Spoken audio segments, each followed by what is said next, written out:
Perkenalkan, nama saya Irena Maulidia Fala dari kelas 10 IPS 1.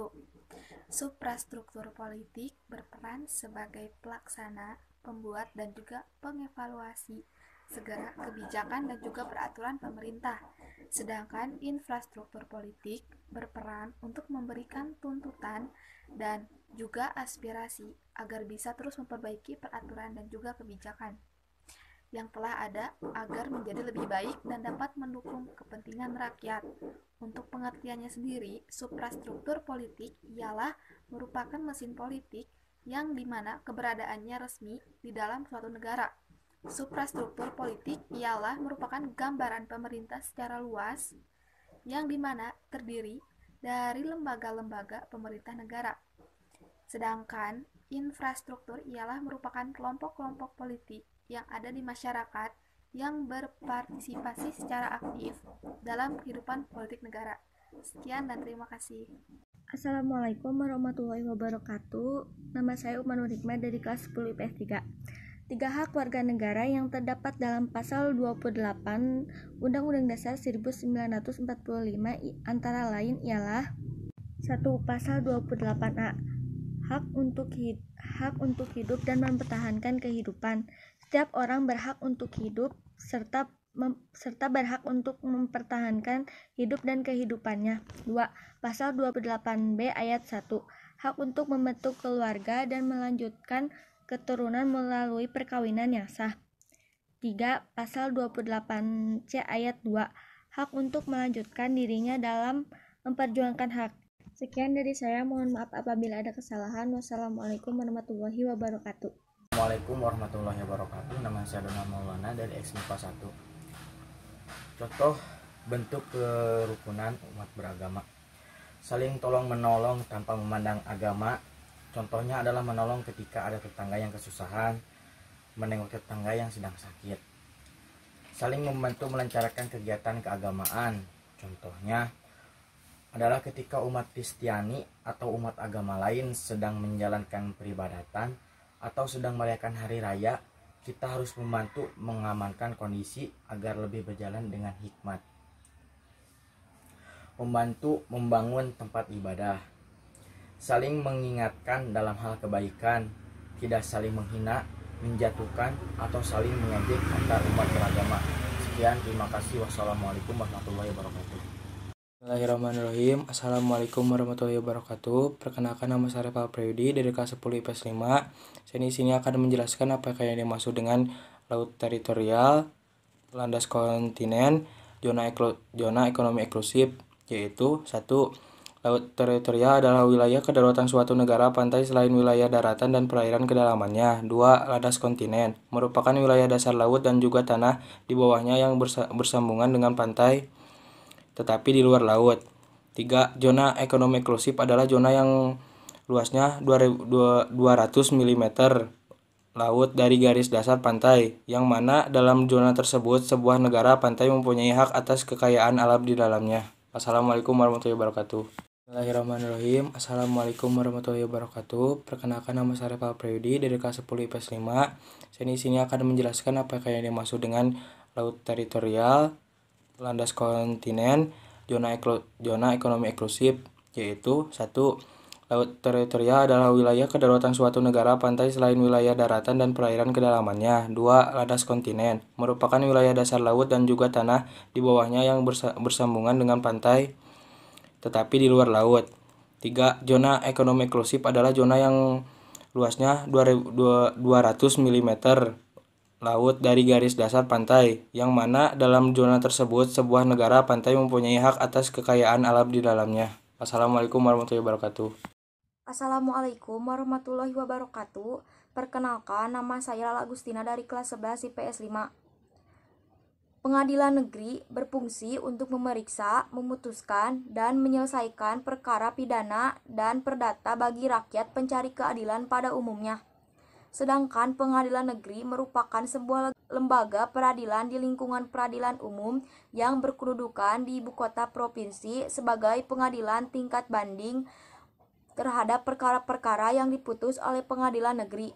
Sedangkan Mahkamah Agung merupakan pengadilan kasar yang bertugas membina keseragaman dalam penerapan hukum melalui putusan kasai dan pertinjauan kembali, menjaga agar semua hukum dan undang-undang di seluruh wilayah negara Republik Indonesia diterapkan secara adil, tepat, dan benar. Terima kasih. Wassalamualaikum warahmatullahi wabarakatuh. Assalamualaikum warahmatullahi wabarakatuh. Saya Nabila Suci Ramdanis dari kelas 10 MIPA 2. Di sini saya akan menjelaskan 3 hak warga negara yang dijelaskan dalam pasal 28 dan 28A sampai 28J, yaitu hak untuk hidup dan mempertahankan kehidupan. Setiap orang berhak untuk hidup serta berhak mempertahankan hidup dan kehidupannya. Pasal 28A. Yang kedua, hak untuk memajukan dirinya dalam memperjuangkan haknya secara kolektif untuk membangun masyarakat, bangsa, dan negaranya. Pasal 28C ayat 2. Hak untuk membentuk keluarga dan melanjutkan keturunan melalui perkawinan yang sah. Pasal 28B ayat 1. Terima kasih. Wassalamualaikum warahmatullahi wabarakatuh. Saya minta untuk tetap tenang, tidak panik, dan tetap produktif dengan meningkatkan kewaspadaan agar penyebaran COVID-19 ini bisa kita hambat dan kita stop. Dengan kondisi ini, saatnya kita bekerja dari rumah, belajar dari rumah, ibadah dari rumah. Ini saatnya bekerja bersama-sama, saling tolong-menolong, dan bersatu padu, bergotong royong. Kita ingin ini menjadi sebuah gerakan masyarakat agar masalah COVID-19 ini bisa ditangani dengan maksimal. Saya kira ini yang bisa saya sampaikan. Terima kasih. Wassalamualaikum warahmatullahi wabarakatuh. Assalamualaikum warahmatullahi wabarakatuh. Perkenalkan, nama saya Nur Aini, kelas 10 MIPA 2. Pendapat saya adalah, saya tidak ingin melihat masyarakat yang masih radikalisme. Padahal kita tahu bahwa dalam Pancasila ketiga yang berbunyi Persatuan Indonesia, seharusnya kita bisa saling menghargai suku, agama, bahasa, warna kulit, karena kita adalah makhluk sosial yang saling membutuhkan satu sama lain. Jadi, mari kita saling menghargai perbedaan demi masa depan negeri ini. Terima kasih. Wassalamualaikum warahmatullahi wabarakatuh. Assalamualaikum warahmatullahi wabarakatuh. Perkenalkan, nama saya Lani Lestari dari kelas 11 IPS 3. Di sini saya akan menjelaskan apa saja HAM yang ada dalam bidang pendidikan. Menurut pasal 28 ayat 1 yang berbunyi, setiap orang berhak memenuhi kebutuhan dasarnya, berhak mendapatkan pendidikan, dan memperoleh manfaat dari ilmu pengetahuan dan ilmu teknologi, seni dan budaya, demi meningkatkan kualitas hidupnya dan meningkatkan kesejahteraan umat manusia. Terima kasih. Wassalamualaikum warahmatullahi wabarakatuh. Aspek kejahatan kemanusiaan biasanya mengacu terhadap kejahatan yang menyebabkan penderitaan besar pada tubuh atau mental dan fisik, seperti perbuatan-perbuatan berikut. 1. Pemusnahan meliputi perbuatan yang menimbulkan penderitaan yang dilakukan dengan sengaja yang dapat melenyapkan jumlah penduduk tertentu.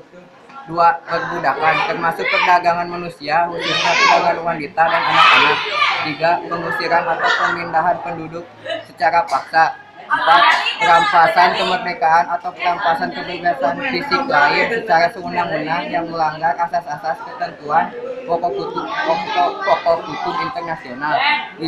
Penyiksaan, pemerkosaan, perbudakan seksual, pelacuran secara paksa, pemaksaan kehamilan, pemandulan atau sterilisasi. Assalamualaikum warahmatullahi wabarakatuh. Perkenalkan, nama saya Antika Pradini dari kelas 12 IPS 3. Hak menurut Profesor Dr. Andes Notonegoro adalah kuasa untuk menerima atau melakukan suatu yang semestinya diterima atau dilakukan melulu oleh pihak tertentu dan tidak dapat oleh pihak lain manapun juga, yang pada prinsipnya dapat dituntut secara paksa olehnya. Sedangkan kewajiban menurut Profesor Dr. Andes Notonegoro adalah beban untuk memberikan sesuatu yang semestinya dibiarkan atau diberikan melulu oleh pihak tertentu, tidak dapat oleh pihak lain manapun, yang pada prinsipnya dapat dituntut secara paksa oleh yang berkepentingan. Kewajiban adalah suatu yang harus dilakukan. Sekian, wassalamualaikum warahmatullahi wabarakatuh. Assalamualaikum warahmatullahi wabarakatuh. Perkenalkan, nama saya Yulianti dari kelas 10 IPS 3. Di sini saya akan menjawab pertanyaan dan memberikan alasan kenapa setiap warga negara wajib membela negara. karena sebagai bentuk kebanggaan serta rasa cinta yang dimiliki kepada negaranya, dan juga untuk melindungi dan mempertahankan jati diri sebagai bagian dari bangsa dan negara. Sudah dijelaskan juga dalam pasal 27 ayat 3 yang berbunyi, setiap warga negara berhak dan wajib ikut serta dalam upaya pembelaan negara. Oleh karena itu, diwajibkan kita sebagai warga negara untuk membela negara. Sekian dari saya. Wassalamualaikum warahmatullahi wabarakatuh. Assalamualaikum warahmatullahi wabarakatuh. Perkenalkan, nama saya Sophia Siti Nurhaliza, kelas 11 IPS 5. Apa saja upaya penegakan HAM di Indonesia? 4 upaya pemerintah dalam menegakkan HAM di Indonesia yaitu 1. Penegakan pemerintah melalui undang-undang. 2. Pembentukan Komisi Nasional. 3. Pembentukan Pengadilan HAM. 4. Penegakan melalui proses pendidikan. Hanya itu yang dapat saya sampaikan. Mohon maaf bila ada kesalahan kata. Terima kasih. Wassalamualaikum warahmatullahi wabarakatuh. Assalamualaikum warahmatullahi wabarakatuh. Perkenalkan, nama saya Lala Agustina dari kelas 11 IPS 5. Pengadilan negeri berfungsi untuk memeriksa, memutuskan, dan menyelesaikan perkara pidana dan perdata bagi rakyat pencari keadilan pada umumnya. Sedangkan pengadilan negeri merupakan sebuah lembaga peradilan di lingkungan peradilan umum yang berkedudukan di ibu kota provinsi sebagai pengadilan tingkat banding terhadap perkara-perkara yang diputus oleh pengadilan negeri. Sedangkan Mahkamah Agung merupakan pengadilan kasai yang bertugas membina keseragaman dalam penerapan hukum melalui putusan kasai dan pertinjauan kembali, menjaga agar semua hukum dan undang-undang di seluruh wilayah negara Republik Indonesia diterapkan secara adil, tepat, dan benar. Terima kasih. Wassalamualaikum warahmatullahi wabarakatuh. Assalamualaikum warahmatullahi wabarakatuh.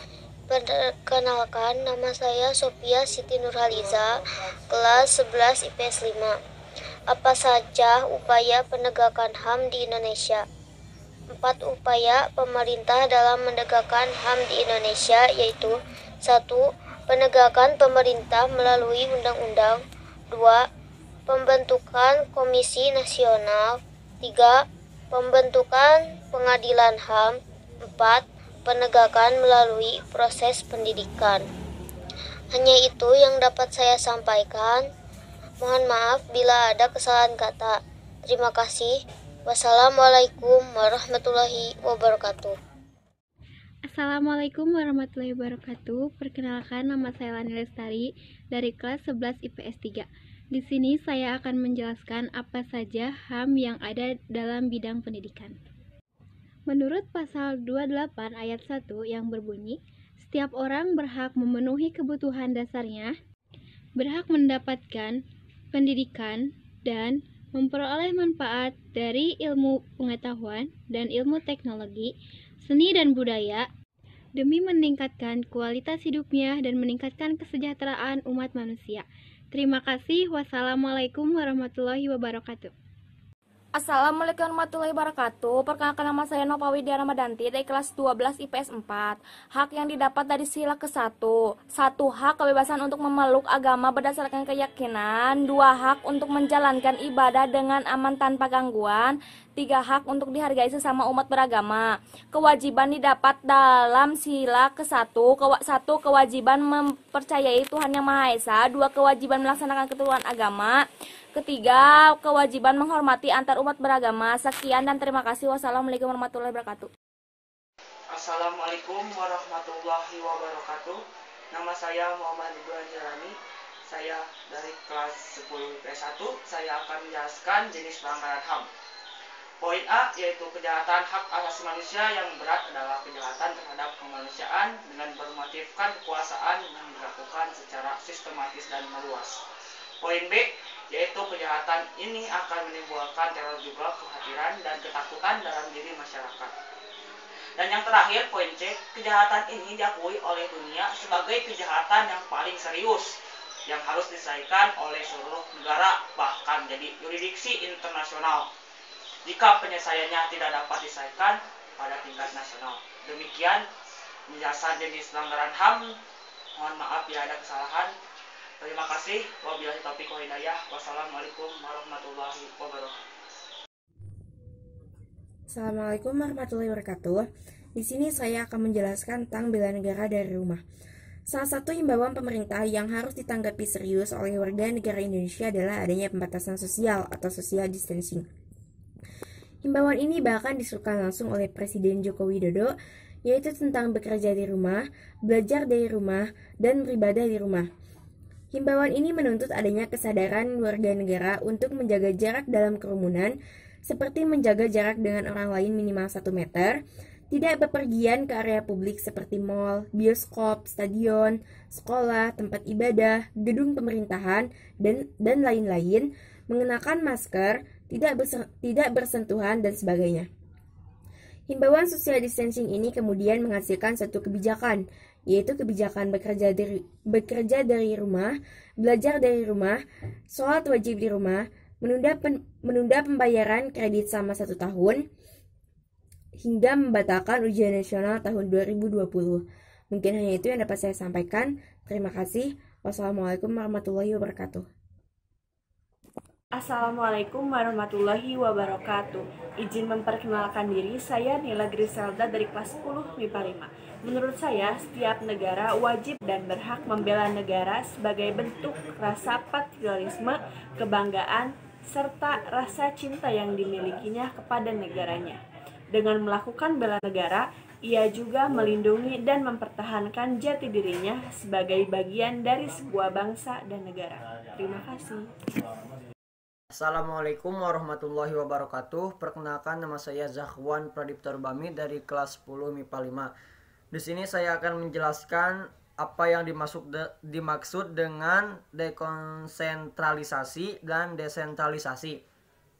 Dekonsentralisasi merupakan pendelegasian kewenangan dari pemerintah pusat untuk mengurus urusan sektor administrasi dalam sistem NKRI.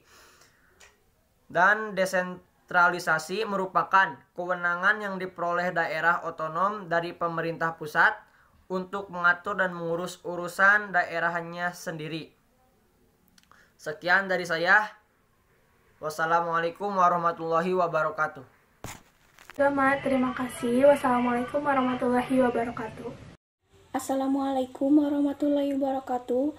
Nama saya Putri Anissa dari kelas 10 IPS 5. Contoh bentuk kerukunan umat beragama. 1. Saling tolong-menolong tanpa memandang agama.